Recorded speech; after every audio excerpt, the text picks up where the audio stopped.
Islam is a religion that preaches peace, and the overwhelming majority of Muslims are peaceful. Islam is not our adversary. Muslims are peaceful and tolerant people and have nothing whatsoever to do with terrorism. Welcome back to this On the Record special, Terror in America, ISIS and Election 2016.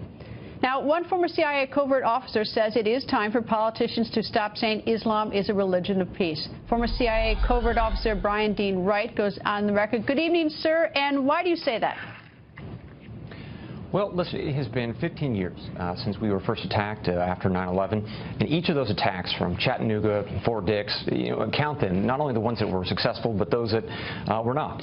In each of those cases, individuals were saying that the Islamic faith was inspiring them. Now, it is certainly true that the vast majority of folks in the Islamic faith are indeed peaceful. But to simply stop and say, Islam is just about peace and there is nothing more to explore, that is just ridiculous, and that should be self-evident after all of these years. We need to have an honest conversation about the sickness in some parts of the Islamic community. You know, it's almost unfortunate that the way that the Muslims are is that they don't have some single leader like the Pope of the Catholic Church, so that there could be some sort of strong spokesperson who could speak out on this.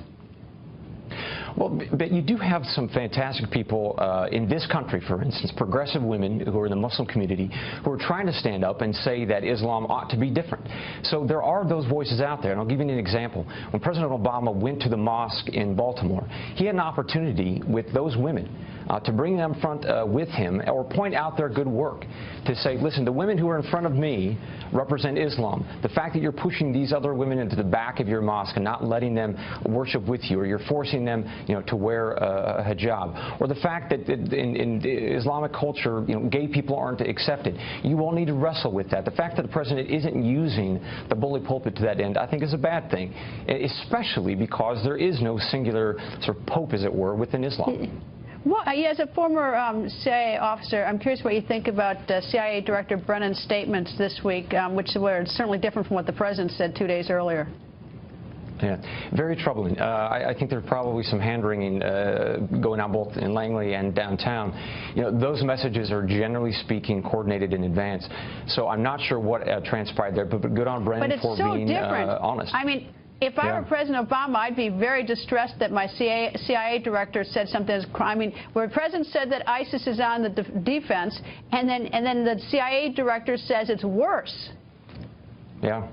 At the end of the day, the analysts who are responsible for overseeing, these trends and how things are bad, or in fact they're getting worse, you have a community of folks within the CIA, within the intelligence community, who are continually sending this message downtown, that is to Washington, D.C., the politicians, that it is getting worse. And if they don't listen and if they're not honest about it, those folks will rise up, and Brennan knows that. And so he did what he had to do and what he should do, which is be honest with the intelligence that we have. All right, 30 seconds left. Trump or Clinton, who'd be better national security?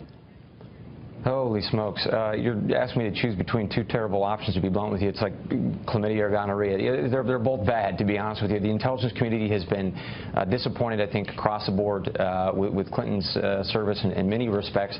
And I think Trump, unfortunately, just doesn't have the experience a lot of folks are looking for. He's wildly inconsistent in terms of what he's going to do. Brian, thank you very much for joining us. You bet.